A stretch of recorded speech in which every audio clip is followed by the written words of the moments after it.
All right, so hopefully when you're thinking about what do parallel lines look like, you came up with a picture like this in your head, not necessarily on the graph, but two lines that never intersect, two lines that'll never meet, two lines that will never cross if we extended them forever. In our graph space, we can tell that these two lines are parallel because they have the exact same angle. So I want you to think about what actually makes it so that they have the same angle. And you might notice that I'm drawing the rise and the run, or our slope triangle, on each line. Both lines have the exact same rise of 3 and the exact same run of 5. In other words, they have the exact same slope. So for your notes, parallel lines have the same slope and they have to have different y-intercepts. And they have to have different y-intercepts, otherwise they would be the exact same line. So here are two different equations.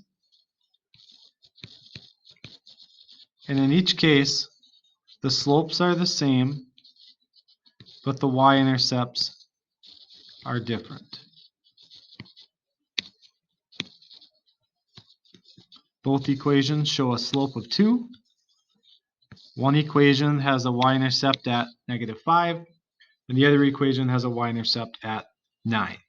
And we could tell that just by looking at the equation. We didn't even have to graph the equations to tell that these would represent parallel lines.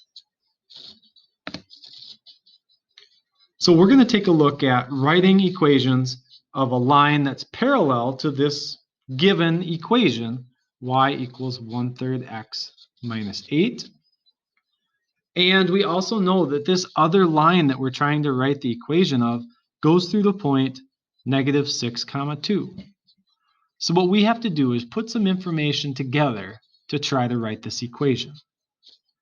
So I want to actually take it over to the graph so that we can get a visual for what's happening. So I'm going to start by graphing line number 1, y equals 1/3 x minus 8. And in that equation, I can see that my slope is 1/3 and my y-intercept is -8. So on my graph, I'm going to start at -8 on the y-axis, and I'm going to plot more points using my slope. Remember, slope is rise over run. So my fraction tells me that I want to rise 1 and run to the right 3. Rise up 1, run to the right 3. If I work backwards, I then go down 1 and back 3. And I would get a line that looks something like this.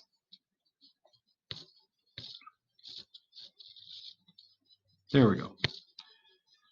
Now, what we're trying to do is actually draw this second line. And all we know right now about the second line is that it goes through the ordered pair -6, 2. So I can plot that point on my graph. But I also know that it has to be parallel to the first line. And we just said that parallel lines have the same slope. So what was the slope in the first equation? 1/3. So I want to draw a line that has the exact same slope, a rise of 1 and a run of 3. I use my slope to plot multiple points, and I can see that these two lines are in fact parallel to each other. They have the exact same slope of 1/3, and they have different y-intercepts, and we can even tell that the ordered pair -6, 2 is on the line. So how do we do this without graphing? So without graphing it, it's a 3-step process. We identify the slope of each line. We write the equation of line number 2 in point-slope form. And then we go ahead and convert that to slope-intercept form. So let's do that.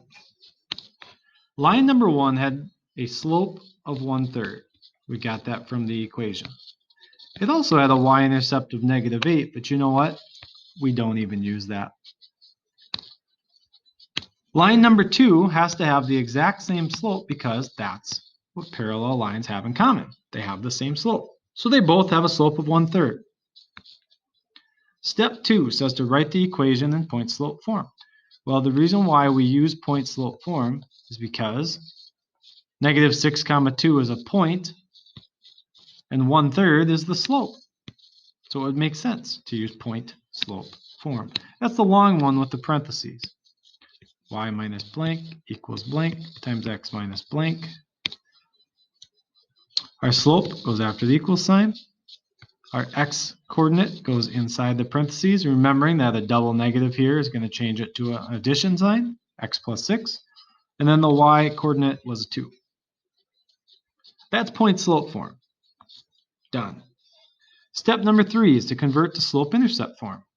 To do that, we have to distribute the right-hand side. So we distribute the slope, and we get 1/3 x plus, let's see, 1/3 times 6. We do 1 times 6 divided by 3. That gives us 2. 1/3 of 6 is 2. I'm just going to bring down the left-hand side. And then finally, if I want to get slope-intercept form, I have to get y by itself. So I want to add 2 to undo the minus 2 so that this cancels out. That will leave me with my final answer, the equation in slope-intercept form, y equals 1/3 x plus 4.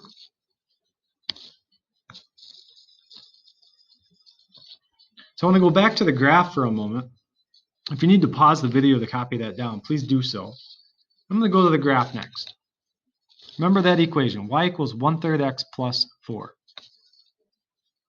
Y equals 1/3 x plus 4. So if we look at our graph here, we should see that the line has a slope of 1/3, which it did, right? A rise of 1 and a run of 3. And we should also see that it has a y-intercept of positive 4. And if we check on our graph, it crosses the y-axis right there at positive 4. Okay, so the graphing is just to give you a visual representation of what we're trying to do, but algebraically, this is what we were trying to do. Use the slope in the first given equation to find the slope of the second equation. Because they have to be the same, we can use that. We use the point that was given in the example to write a point slope form equation and convert that into slope-intercept form. Let's try that on a second example. So here we have, find the equation of a line that is parallel to y equals negative x minus 8 and goes through the point 3, 5.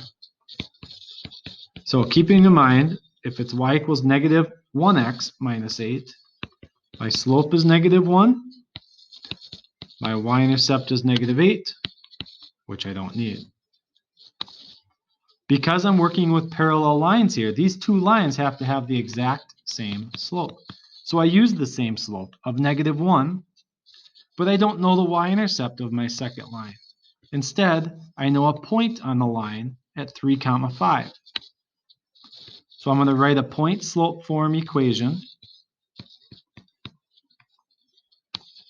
where my slope was negative 1, my x-coordinate's 3, my y-coordinate's 5. Now I want to transition this into slope-intercept form. So I do a little solving.